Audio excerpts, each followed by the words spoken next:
The room smelled like antiseptic and flowers. Someone had brought a bunch of white lilies and set them on the windowsill, and every few minutes the air conditioning pushed the smell across the room in a slow, invisible wave. Imani noticed that. She noticed everything in those first minutes. The way the fluorescent light above the bed buzzed very faintly. The way the monitor to her left beeped in a steady, patient rhythm. The way her daughter, 6 pounds and 9 ounces, made a small fist against Imani's chest and held it there like she was already protecting something. 41 minutes. That was how long it had been since Zuri came into the world. 41 minutes of being a mother. Imani had not cried during the birth. She had breathed and gripped the rail, and when the nurse told her to push, she pushed. And when it was over, she let them lay the baby on her chest, and she held her and she said very quietly, "Hi." That was all. Just that one small word. The nurses smiled. The midwife patted her arm. Gavin stood at the foot of the bed with his hands in his pockets, looking at the baby with an expression Imani could not quite read. He had been on his phone a lot. She noticed that too. She had also been on her phone, but for a different reason. 3 hours into labor, when the contractions were still manageable and the epidural had not yet been administered, Adana had appeared at the door of the delivery suite holding a tablet and a printed signature page. The final documents for the Meridian acquisition. $2,100,000,000. 18 months of work. Conference calls at 2 in the morning, flights at 32 weeks pregnant, negotiations that stretched across 4 time zones and 3 continents. Imani had propped herself up on one elbow, read the signature block, and signed her name in the clean, unhurried way she always signed important things. Then she had handed the tablet back to Adana and said, "Make sure the wire confirmation goes to my secure email." Then a contraction came, and she breathed through it, and when it passed she was already thinking about the post-closing integration plan. Gavin had been in the corridor getting coffee when that happened. He did not know. Adana had not offered to tell him. Now it was 3:51 in the afternoon. Zuri was asleep on Imani's chest. Imani was exhausted in a way that felt almost peaceful, the specific exhaustion of someone who has finished something enormous. She was looking at the ceiling, not thinking of anything in particular, when the door opened. She assumed it was the pediatrician. It was not the pediatrician. The man who walked in was wearing a gray suit and carrying a large manila envelope. He was followed by Gavin's attorney, a man named Forsyth who Imani had met once at a firm dinner and found memorable only because he had a habit of checking his watch mid-sentence. Behind Forsyth came Gavin himself, walking in like a man who had rehearsed this but was now not entirely sure of his lines. One of the nurses, young, fresh-faced, still in the room charting vitals, looked up and frowned. "Sir, visiting hours allow." "It's fine," Gavin said. He didn't look at the nurse, he looked at Imani. "We just need a moment." The man in the gray suit approached the bed. He extended the envelope. Imani looked at it. She looked at Gavin. She looked at Forsyth, who was checking his watch. She took the envelope with one hand, keeping Zuri steady with the other arm. She opened it carefully. She pulled out the document inside and read the first page, then the second. Then she set the papers down on the rolling tray table beside the bed. The room was absolutely silent. The nurse had gone very still. The monitor beeped. The lilies swayed in the air conditioning. Imani looked at Gavin for a long moment. "You forgot something," she said. Her voice was calm, not cold, just quiet. Gavin shifted his weight. "Imani, this doesn't have to be." "The prenup," she said. "You forgot to read the prenup." His jaw tightened. "The prenup covers your practice, that's all, everything else we built together." "Everything," she said, "is covered." She picked up her phone from the bedside table. She found the contact for Reese and pressed call. As it rang, she looked down at Zuri, still asleep, still holding her tiny fist to her own chest. Forsyth's watch-checking had stopped. When Reese picked up, Imani said only this: "He served me in the delivery room. Yes, with the baby in my arms, start the response." She paused. "No, I'm fine. Start the response." She ended the call and set the phone down. Gavin opened his mouth. "You can go," Imani said. He went. Imani Carter grew up in a two-bedroom apartment on the south side of Atlanta. Her mother, Loretta, worked the night shift cleaning the offices of a commercial property management company on Peachtree Street 5 days a week. On the days Loretta worked, she left a plate covered in foil on the kitchen counter, rice and chicken, or beans and plantain, depending on the week, and she was gone by the time Imani came home from school. Imani did not resent this. She understood, even at 10 years old, that the world required a transaction. You gave what you had, you got what you could. Her mother gave her nights. In return, their apartment had lights. There was food on the counter. There was a scholarship fund that Loretta had been quietly adding to since Imani was 6, $10 at a time. Imani gave back the only way she knew how. She studied. She was the kind of student who did not simply learn what was required but pulled on threads until she understood the whole fabric. In high school, it was economics. In college, Morehouse's business school, on a full academic scholarship, it was corporate finance. She graduated first in her class. She took a position at an advisory firm in New York, worked 15-hour days for 4 years, and learned everything she could from people who did not look like her and did not expect her to last. She lasted. At 29, she came back to Atlanta and started Carter Capital Advisory with one client, a regional healthcare system that needed help restructuring its capital. She worked out of her apartment for the first 8 months. By the end of the first year, she had 4 clients. By the end of the second year, she had 12, and she had hired 2 analysts, and she had moved into a small office on the 14th floor of a building near Buckhead. She was 33 when she met Gavin. It was at a charity gala for a children's literacy foundation. Gavin worked at a mid-size marketing firm. He was tall, easygoing, with a laugh that took over his whole face. He made her laugh twice in the first 20 minutes, which was notable because Imani did not laugh easily at parties. He asked about her work and actually listened to the answer. He called the next day. He was consistent. He showed up. For 2 years they were good together. He was steady in the way she had always needed someone to be steady. She was driven in the way he found inspiring. They made sense in the way 2 different puzzle pieces can make sense, not because they are the same shape, but because together they form something complete. They got engaged on a Saturday morning in her kitchen. No grand gesture, just Gavin, a small box, and the look on his face that told her he meant every word. She called Reese before she called her mother. Not because she doubted Gavin. She didn't, not then.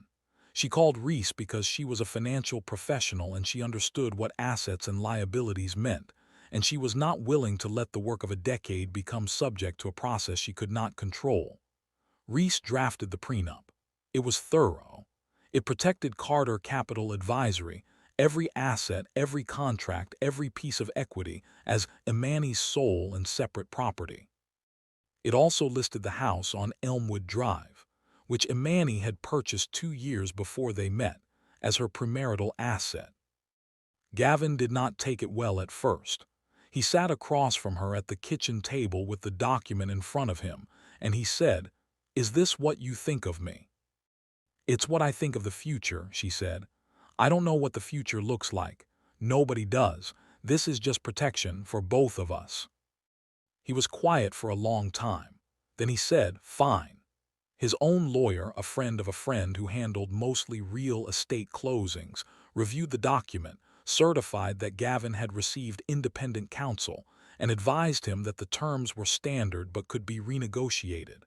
Gavin signed without attempting to renegotiate. He resented being asked.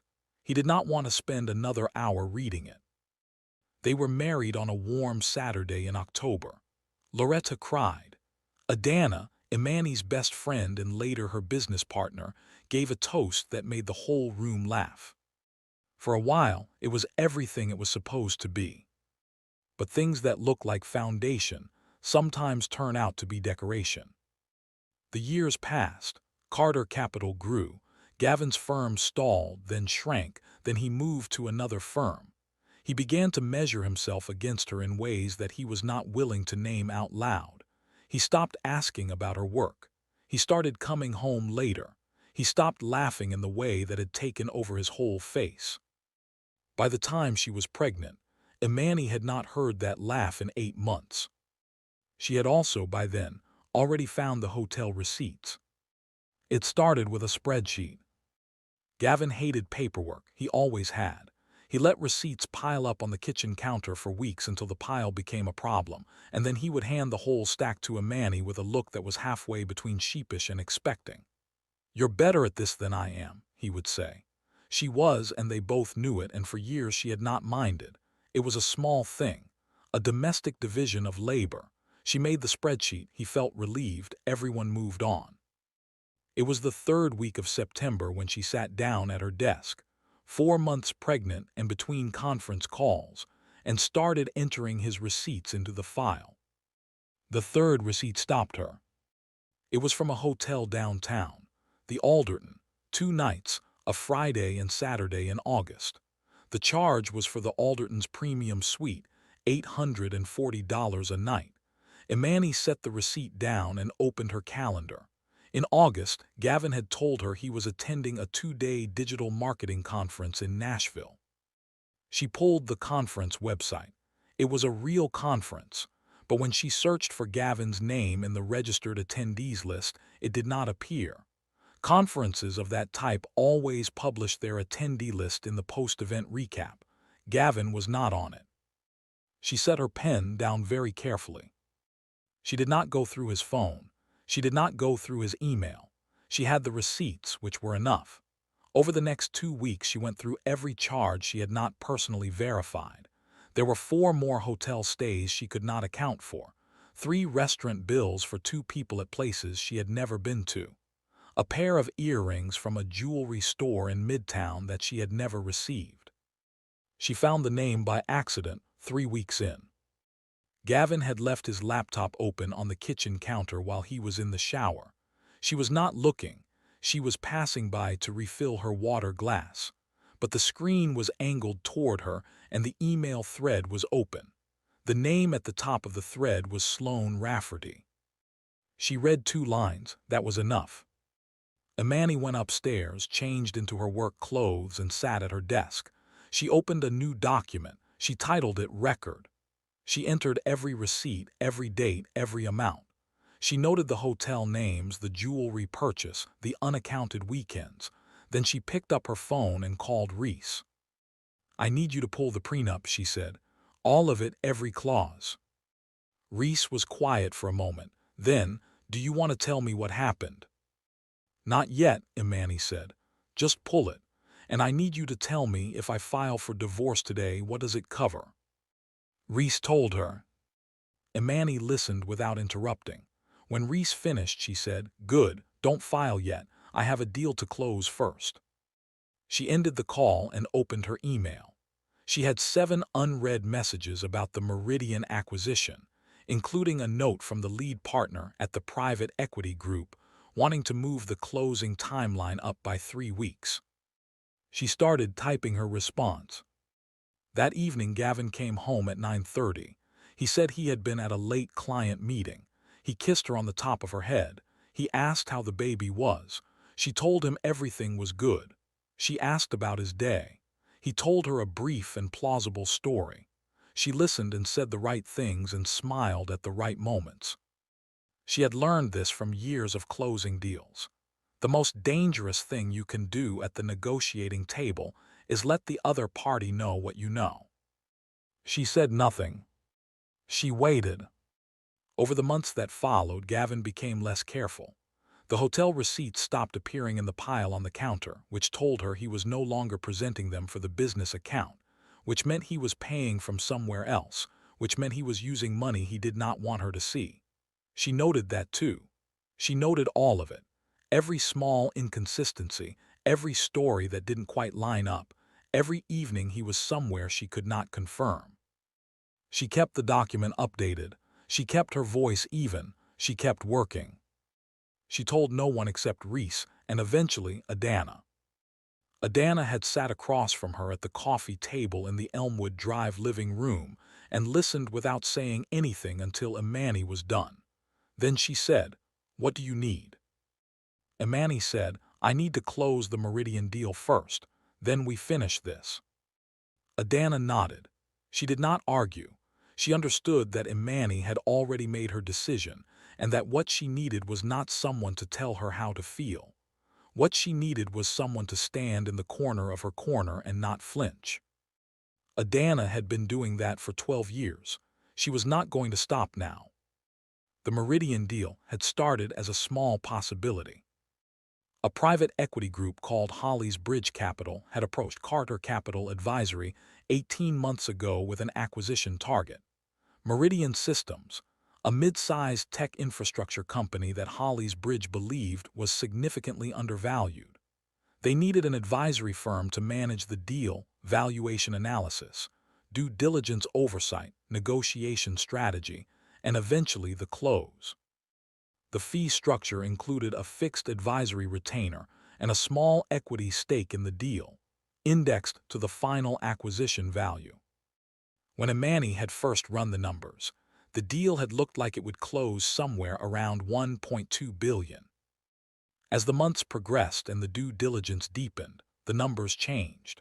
Meridian's intellectual property portfolio turned out to be substantially more valuable than the initial assessment indicated.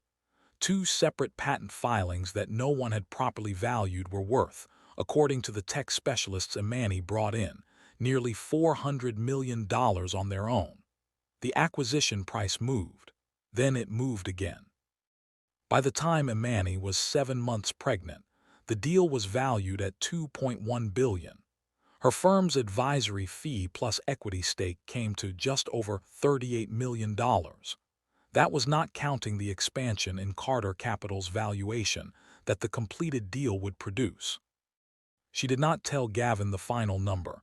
She told him it was a big deal. He did not ask for specifics. He used to ask for specifics. In the early years of the marriage, Gavin had sat across from her at dinner and listened to her talk through the mechanics of a deal the way a fan listens to a coach explain strategy, engaged, curious, slightly in awe. He had been proud of her in the open, unguarded way of someone who has no complicated feelings about someone else's success. That had changed somewhere in the 3rd year. She could not point to an exact moment. It was gradual, like a tide going out. The questions stopped coming. The pride became something more compressed, harder to name. He started talking over her at dinner parties when the subject of finance came up. He started mentioning his own projects more, as though he needed to remind both of them that he was building something too. By the time she was pregnant, they moved through the house like two people who had memorized a routine, but forgotten the original reason for it. She worked through her 3rd trimester without slowing. At 32 weeks, she flew to New York for 2 days of negotiations with Meridian's board. She wore a loose blazer and sensible shoes and sat at the head of a conference table for 8 hours and did not once let the discomfort in her lower back show in her voice or her face. Her lead analyst, a young man named Quame, brought her water and granola bars at regular intervals without being asked, which she appreciated more than she said. At 35 weeks, she pushed the closing timeline up herself. She had originally planned to close the deal well before the birth, but a complication in the IP transfer documentation had pushed things back. Now she was in the final stretch on both tracks simultaneously, the deal and the pregnancy, and she managed both with the same focused calm she brought to everything. Gavin was in the house less. When he was there, he was somewhere between distracted and tender in the way of someone managing guilt, she recognized now. He brought her things, picked up her prescriptions, asked if she needed anything. She thanked him and meant it in a limited way. She had long since separated the person she had loved from the person she was now observing. She knew he was planning something. She did not know exactly what. She suspected he was waiting for the birth. She was right. 3 weeks before her due date, Adana came into her office and closed the door. Reese called me, she said. She has something you need to hear. Imani put down her pen. Reese had found something in a routine financial audit that Imani had quietly authorized 3 months earlier. A loan application, submitted to a commercial lender, seeking a credit line of $2 million. The collateral listed on the application was Carter Capital Advisory's accounts receivable and future contracted revenue, a sum representing a significant chunk of the firm's cash flow position. The application had been submitted in both Imani and Gavin's names. Imani's signature on the application was not hers. She read the application twice, then she set it down, then she said, "Has the lender processed this?" Reese said it was still in underwriting. Imani said, "Contact them today. Tell them the signature is fraudulent and the application must be withdrawn. Do not file anything with the police until I give the word. Document everything." Reese said she would. Imani picked up her pen and went back to the closing checklist for the Meridian deal. She was 2 weeks from the finish line on both tracks. She was not stopping now. The conference room at Reese's law firm was on the 22nd floor, and on clear days you could see Stone Mountain from the window. Imani had always liked this room. It was quiet and efficiently arranged, and it smelled like paper and cold air, two things she associated with serious work. She sat across from Reese, with a glass of water between her hands, and listened. Reese was 61 years old, small, precise, and completely without sentimentality when it came to legal documents. She had been Imani's attorney since the founding of Carter Capital. She knew the business inside and out the way a surgeon knows a patient, not just the visible things but the things beneath. "Let's go through it section by section," Reese said. She had the prenup printed and tabbed. She opened it to the first marker. Section 1. Premarital Assets. The Elmwood Drive property, valued at the time of the agreement at $420,000, was listed as Imani's sole and separate property. Any appreciation in the property's value during the marriage accrued to Imani alone. At the current market value, the house was worth approximately $950,000. Section 2. Business Interests.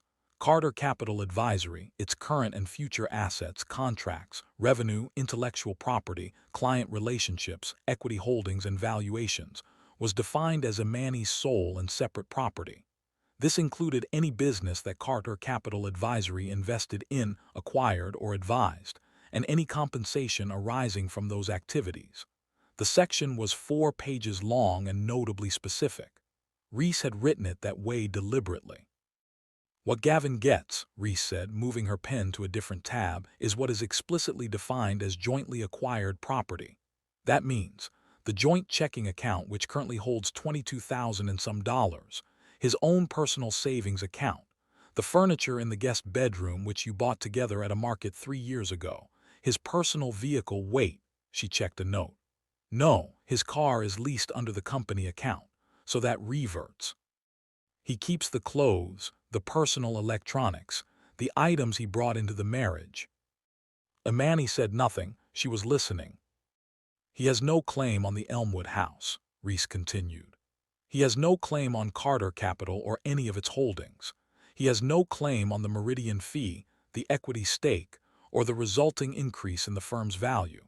He cannot claim alimony beyond what the court would calculate based on his own earning capacity, and since he has been consistently employed throughout the marriage, that calculation does not favor him." "What about the baby?" Imani said. Reese looked at her directly. "Custody is a separate matter from the divorce settlement. We file for primary custody with defined visitation. Given the circumstances, the affair, the documented fraud on the loan application, we are in a strong position." Imani nodded. "He is going to claim the prenup is invalid," Reese said. "That will be his first move. He will claim you pressured him into signing, or that he did not understand the terms, or that the terms are unconscionable." "Can he win on that?" Imani said. "No," Reese said. with the specific flatness of someone who has heard a question many times and found the answer unchanged each time.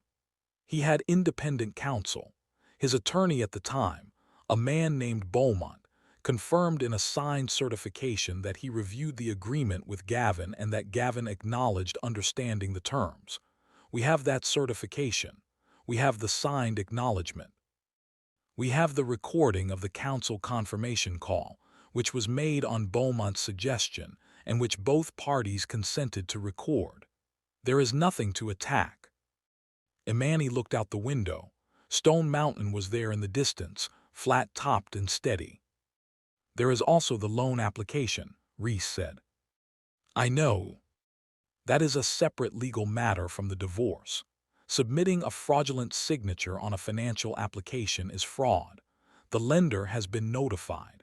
They are withdrawing the application.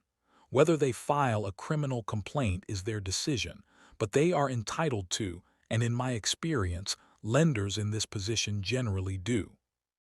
Imani was quiet for a moment. Did he need the money? Reese looked at her. Based on what we have reviewed, his personal accounts show a pattern of expenditure that exceeds his salary by roughly $3,000 to $4,000 per month over the past 11 months. The hotels, the jewelry, the restaurants. He was funding the affair, Imani said. That is the most straightforward explanation, Reese said. Imani finished her water. She set the glass down on the edge of Reese's precise, tidy table. Okay, she said. I'm going to have this baby in the next 2 weeks. I'm going to close the Meridian deal in the next 10 days. When both of those things are done, and only when both of those things are done, I want this machine running at full speed. Reese nodded. She was already writing. I don't want anger, Imani said. I don't want drama. I want it clean, fast, and complete. I want him to understand exactly what he signed 6 years ago. He will, Reese said. Imani stood and picked up her bag. And Reese, she said at the door, make sure the fraud matter is fully documented before the divorce filing. I want it all moving in the same direction at the same time. She left the office and stepped into the elevator and watched the floor numbers descend. She was not shaking. She was not crying. She was thinking about the list of things left to do before the baby came, and ordering them by priority, and moving through each one in her mind with the same careful efficiency she brought to everything that mattered. The labor started at 1 in the morning. Imani woke to a tightening across her lower back that was different from the practice contractions she had been having for 2 weeks. She lay still for 40 minutes, timing them. When they reached 8 minutes apart and consistently sharp, she got up, dressed calmly, picked up the bag she had packed 11 days ago, and called the car service. She did not wake Gavin. She had arranged for Adana to meet her at the hospital. Adana arrived 15 minutes after Imani was admitted, carrying a tote bag that contained protein bars, a phone charger, a printed copy of the Meridian closing checklist, and a tablet with the final signature documents. Imani had asked her to bring all of it. She had known this was coming. She had planned for both tracks. The labor was long. 14 hours of the kind of pain that takes up all the available space in a room and leaves no room for anything else. And yet, somehow, in the intervals between the hardest contractions, Imani found pockets of focus. She used them. At 6:15 in the morning, with the contractions 8 minutes apart, she took the tablet from Adana and reviewed the final IP transfer confirmation. There was a small error in the entity designation on page 47. She noted it, dictated a correction to Adana, and handed the tablet back. At 9:30, contractions 5 minutes apart, she approved the final wire instruction over the phone with the escrow agent. She had to stop twice mid-sentence to breathe, but she completed the call. Gavin arrived at the hospital at 10:15. He looked as though he had not slept well. He stood at the edge of the room and said all the expected things and held her hand during 2 contractions and checked his phone 4 times. The 4th time she saw him check it, a nurse caught her eye and said nothing, which was a kindness. At 12:40, the epidural was administered. At 1:10, the anesthesiologist confirmed effective coverage, and Imani, in the 45 minutes of relative quiet that followed, reviewed the final closing document on the tablet. It was 43 pages. She read all of it. She signed the signature block at 1:56 p.m. Adana photographed the signed page, uploaded it to the Secure Deal portal, and confirmed receipt with the Holly's Bridge legal team at 1:59. The Meridian acquisition was closed. $2,100,000,000. 18 months of work done.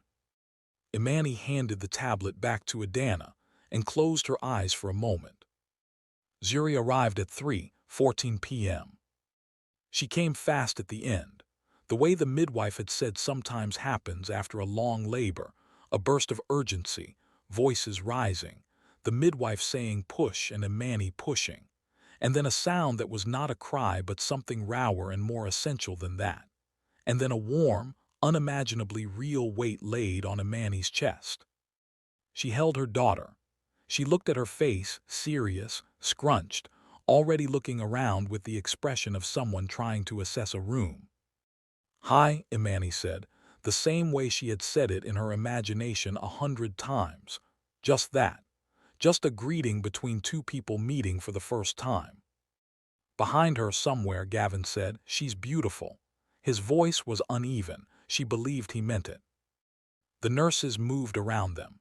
Someone was charting. Someone checked the monitors.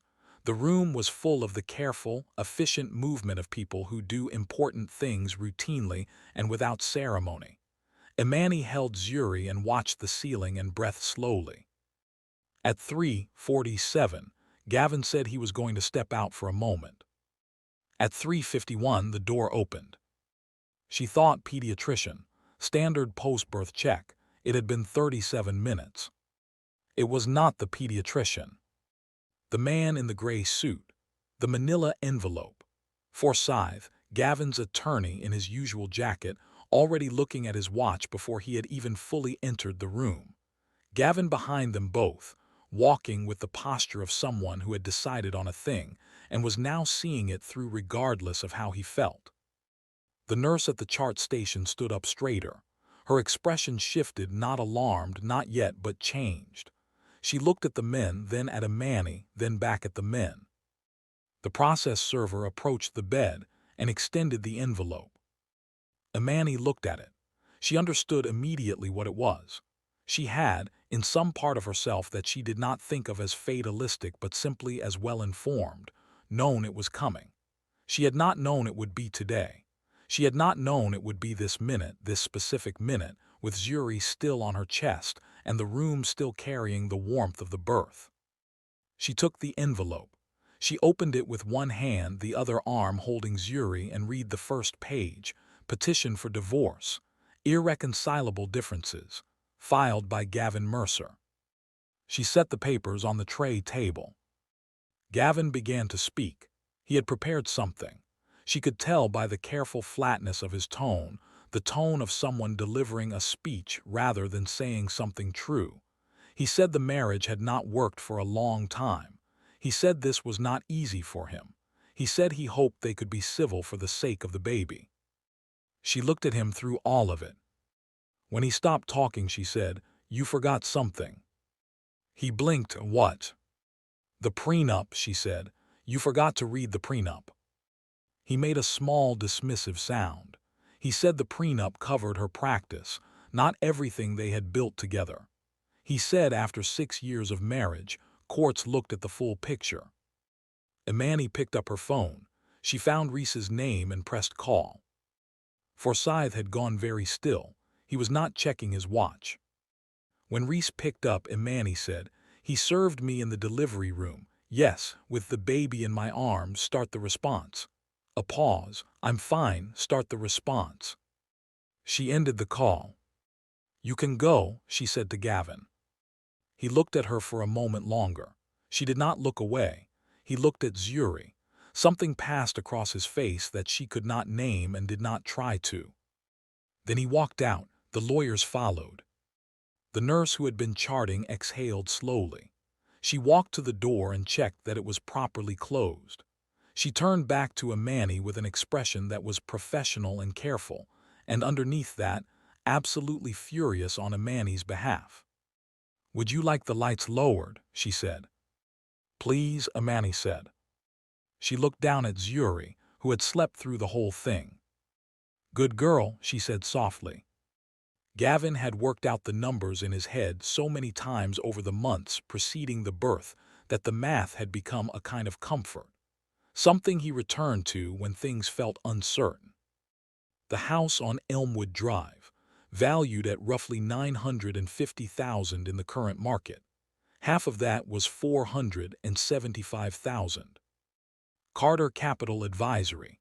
He had looked up what similar mid-size advisory firms were valued at based on revenue multiples.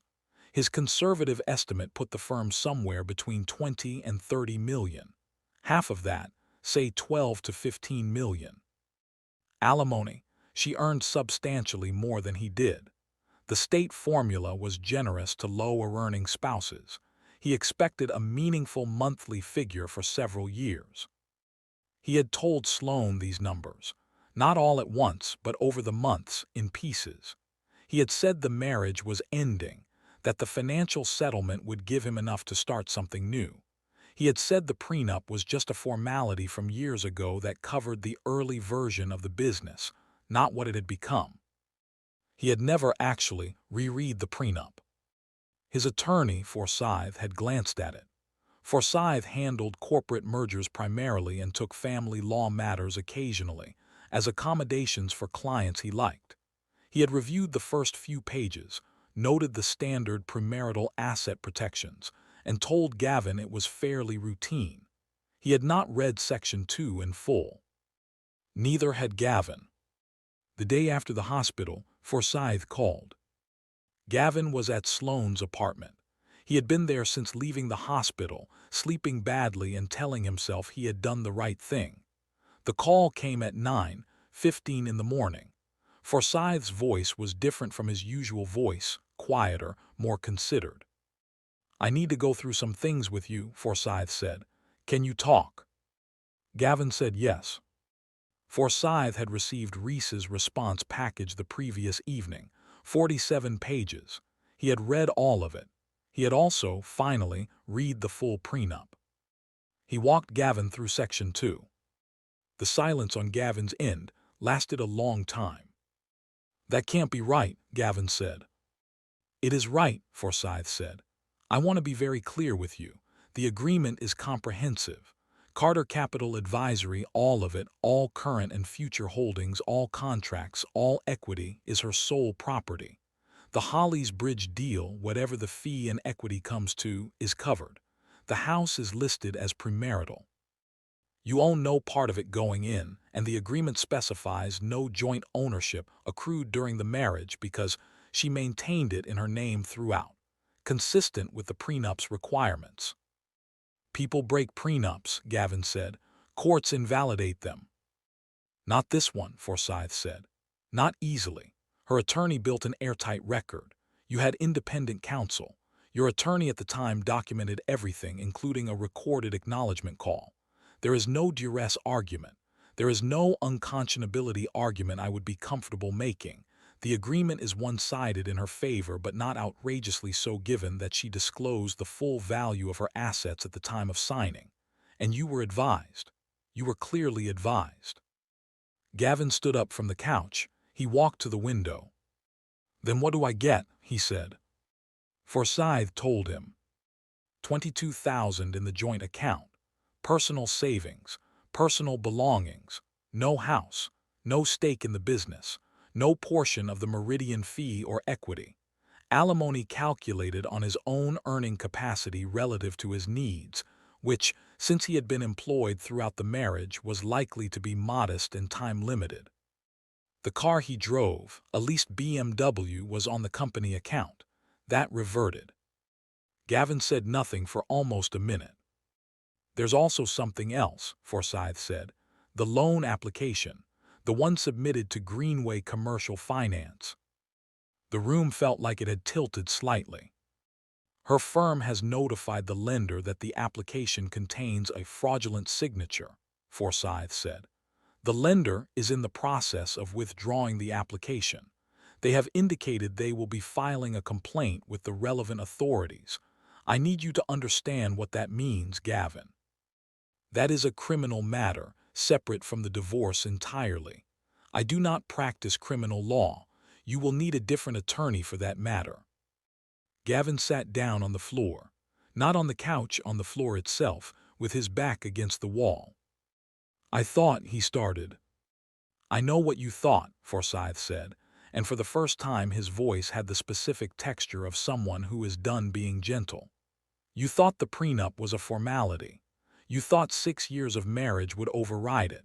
You thought she would be too overwhelmed, too emotional, too focused on the baby to execute effectively. He paused. You were wrong about all of it. He told Gavin he would send over the formal assessment and the list of recommended criminal attorneys, and ended the call. Gavin sat on the floor of Sloane's apartment for a long time. In the other room he could hear Sloane making coffee. He could hear the ordinary sounds of a morning, water running, a cabinet opening, a cup being set on a counter. He thought about the prenup. He thought about the day he had signed it and the way he had felt, offended and impatient and too proud to ask someone to explain every line. He thought about 6 years of not reading what he had signed. He got up off the floor. He walked to the window. Outside, the city moved in its ordinary morning way, indifferent and continuous. He picked up his phone and called Imani. It rang 4 times and went to voicemail. He did not leave a message. The Financial Times ran the story on a Thursday morning. The headline was clean and factual. Carter Capital Advisory closes $2.1 billion Meridian SYSTEMS acquisition. The subheadline noted it as one of the largest independent advisory-led deals of the calendar year. There was a short profile of Imani in the body of the article, her background in corporate finance, the founding of Carter Capital, the 18-month negotiation that had produced the deal. The publication had used a professional photograph from 3 years ago. Imani in a dark jacket, her expression composed and faintly amused, looking directly into the camera. Bloomberg ran their version an hour later. The Wall Street Journal picked it up by mid-morning. A financial media site ran the headline, "The Quiet Architect, How Imani Carter Built a billion-dollar machine, one deal at a time." By noon, the story had moved from financial press into general business media. By 3 in the afternoon, it was on the front page of 2 business section websites and had accumulated a significant number of shares across professional networks. Imani did not see most of this in real time. She was in her hospital room, 4 days post-birth, nursing Zuri and watching the light move across the ceiling. Adana came in at 10:30 a.m. with 2 coffees decaf for Imani, and sat in the chair by the window and pulled up her phone and turned the screen so Imani could see. Imani looked at the Financial Times headline. She looked at the Bloomberg piece. She looked at the Journal article. She handed the phone back. "Good," she said. She looked down at Zuri. "Your mother closed a $2 billion deal from this room," she told her daughter quietly. "Remember that." Zuri made a small, unconcerned sound. Adana raised her coffee cup. "To the whole machine," she said. Imani raised hers. Gavin saw the Financial Times headline at 11:17 a.m. He was sitting in Sloane's kitchen. He had spent 3 days there, not quite able to bring himself to call a real estate agent about finding his own apartment, not quite able to go back to the house on Elmwood Drive, which he was now being told he no longer had a right to occupy. He had been eating Sloane's food and using her Wi-Fi and spending a great deal of time staring at things without seeing them. The notification came through on his phone as a news alert, because he had Carter Capital Advisory flagged for mentions, an old habit from the years when her business wins had felt like his wins too. He read the headline 3 times. 2.1 billion. He had known she was working on something large. She had always been working on something large, but he had understood the deal as a piece of business similar to her other deals, meaningful to her practice, meaningful to the year's revenue, but not this. Not something that put her name in the Financial Times. He set his phone down on the kitchen table. Sloane came out of the bedroom. She had been working from home, her laptop open, earbuds in. She had been somewhat quiet since the hospital story, not cold exactly, but measuring something. He could feel her measuring. She looked at his face. She picked up his phone. She read the headline. She sat down across from him. "Is this the deal she was working on?" she said. "Yes," he said. Sloane put the phone down. She looked at the wall for a moment. Then she said, "What does the prenup cover?" He told her what Forsyth had told him. The silence that followed was a different kind of silence from the one in the kitchen at Sloane's apartment 3 days ago. That one had been the silence of someone processing bad news.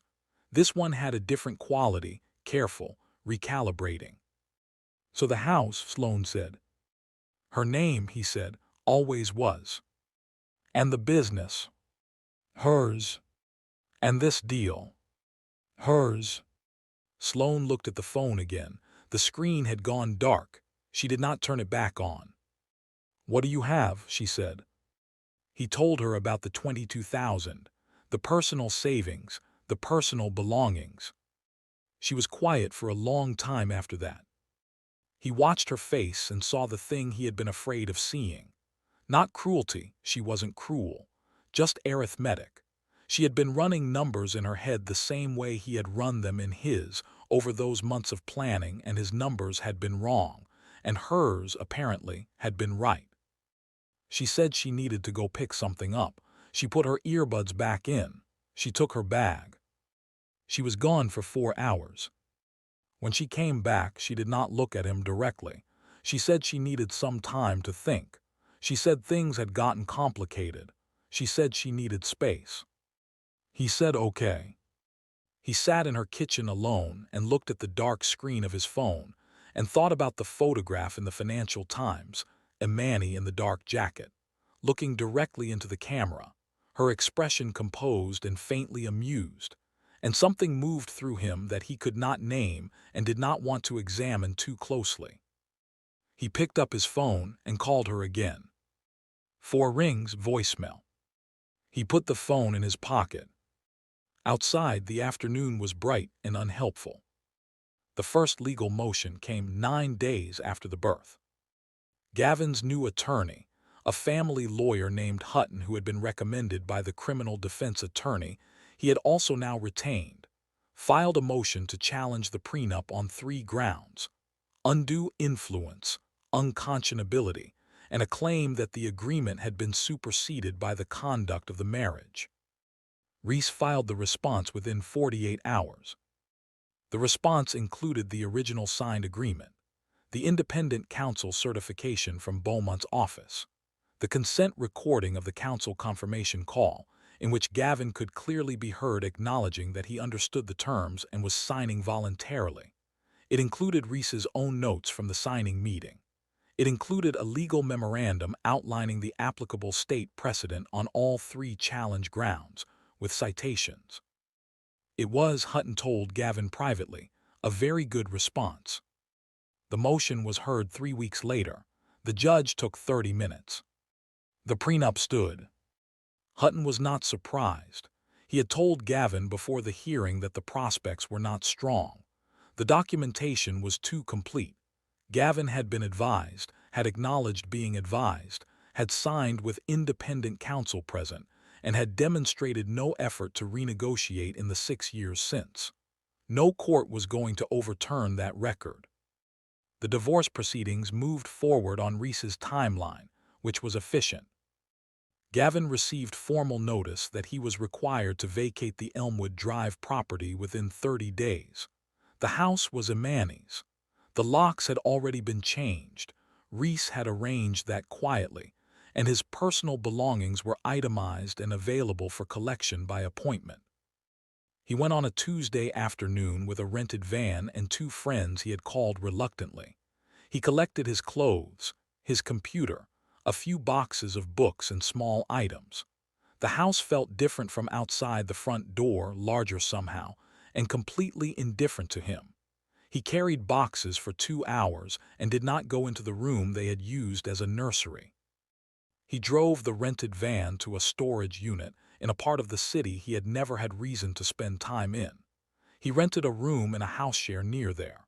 It was clean and small and nothing like anywhere he had lived in the last 6 years. The week after he moved, the marketing firm let him go. The company was restructuring, that was the official language. 2 positions eliminated. His was one of them. He had been there 14 months. He had not been performing at his previous level for most of that time, and his manager had noted it twice in quarterly reviews that Gavin had not taken seriously enough. He had assumed his position was secure. It was not. He began applying for other positions. The market was slower than he remembered. He had 2 interviews in the first 3 weeks. Neither moved to a second round. The criminal matter moved at its own pace, separate and steady.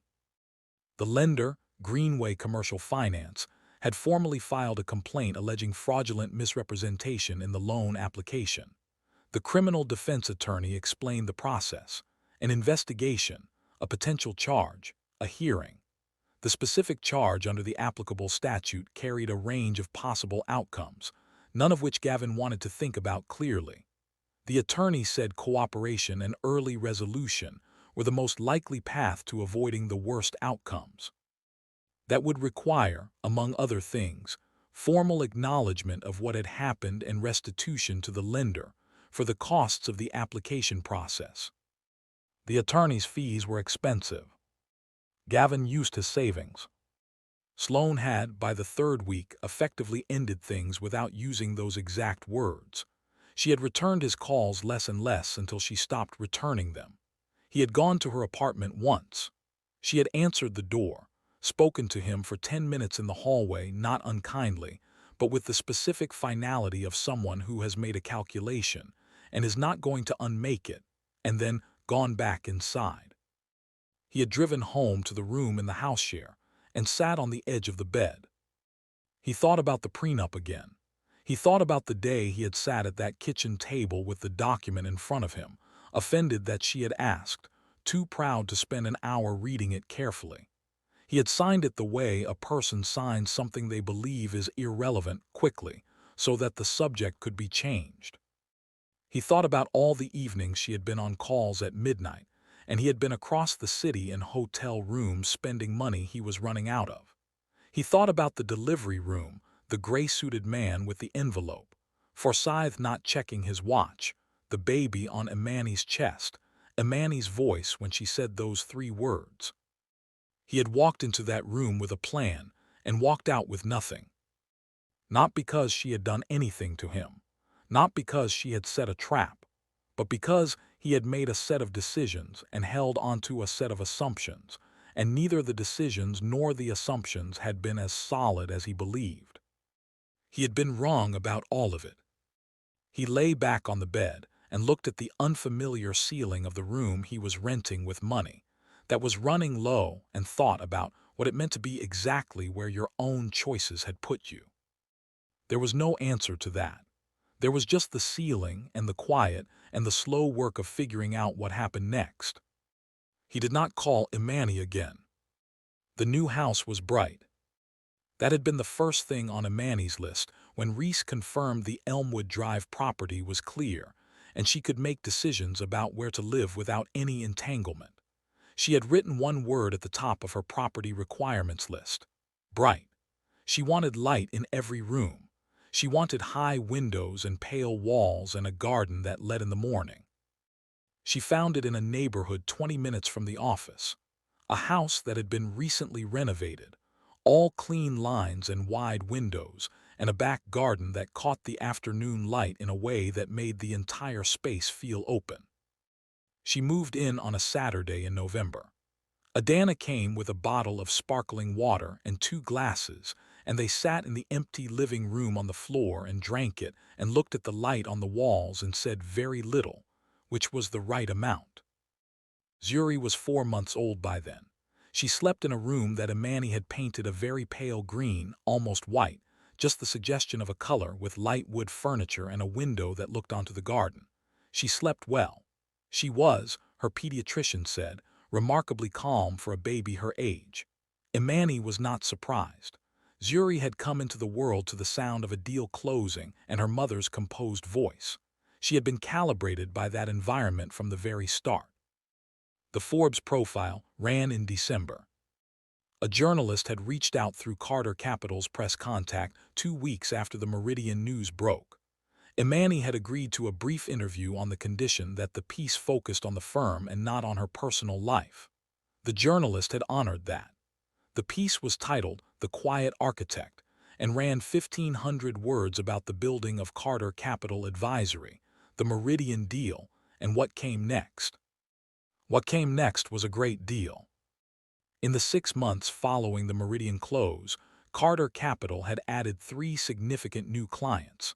The firm's reputation had moved into a different register, from excellent regional advisory practice to the firm that closed the Meridian deal. The calls that came in were larger than the ones that had come in before. The conversation started at a different level. Adana had been made co-managing partner in November. It was overdue. Adana had been the one who showed up to the delivery suite with closing documents in a tote bag. She had been the one who sat on the kitchen floor at Elmwood Drive and listened without flinching when Imani had told her about the hotel receipts. She had been the one who stood in the corner of Imani's corner for 12 years without being asked twice. The promotion came with a renegotiated equity stake in the firm. Adana had cried briefly, and then immediately asked for the updated org chart and a list of the new hires they needed to make, which was entirely like her. The divorce was finalized in January. Reese had managed it efficiently. The final settlement was exactly what the prenup defined. Gavin walked away with the $22,000, his personal belongings, and his own future to manage. The criminal matter with the lender had resulted in a formal resolution, cooperation, acknowledgement, restitution, that closed the matter without incarceration, but not without consequence. Gavin had received a formal legal record that would follow him in certain professional contexts. He had moved to another city by the time the divorce was final. Imani did not know which one. Reese handled the custody arrangement communication through the attorneys. Imani had primary custody of Zuri. Gavin had defined visitation. She had agreed to that arrangement without conflict. Zuri was going to know her father in whatever limited capacity he was able to show up. Imani was not interested in complicating that on Zuri's behalf. Her daughter would make her own assessments when she was old enough. Imani was not going to make that harder. On Sunday mornings, Imani took Zuri to the park.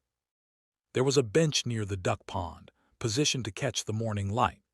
They went most Sundays, regardless of season, Imani in a warm coat in winter, the two of them watching the water and the trees and the dogs being walked, and the other parents moving through the park with their children. Zuri sat in the facing carrier on Imani's chest, looking at everything with her serious, attentive eyes. Sometimes Imani thought about the road that had brought her to this bench this morning, this child. The hotel receipts on the kitchen counter, the prenup folder in Reese's tabbed binder, the delivery room with its antiseptic smell, and the sound of the envelope being slid from the paper. The Forbes photograph, taken in her new office, with Zuri's picture on the desk behind her. She did not think about these things with anger. Anger was expensive, and she had learned long ago to be careful about where she spent her energy. She thought about them the way you think about a road you have already traveled, with a certain quiet acknowledgement that you made it, that the road was what it was, that you are here now. A deal she had spent 18 months building had closed between contractions. A man who had not read what he signed had walked into a room with a plan and walked out with nothing. She had built a firm, closed $2 billion, moved into the light and was sitting in the Sunday morning park with her daughter watching ducks. She was not waiting for anything. She was already exactly where she had decided to be. Zuri made a small, interested sound and reached one hand toward the pond. Imani held her a little closer. "I see it," she said. "I see it too."